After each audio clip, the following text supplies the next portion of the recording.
Karena dia itu jadwalnya kalau bukan bulan 10 ini.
Aku termenung di bawah mentari,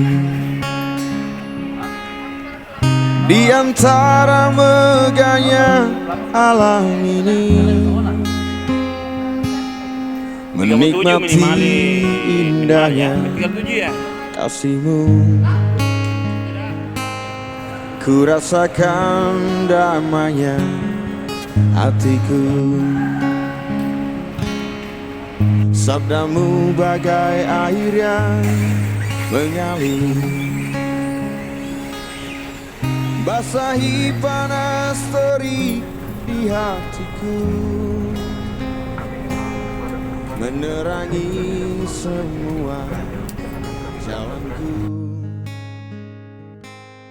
Ku rasakan tentramnya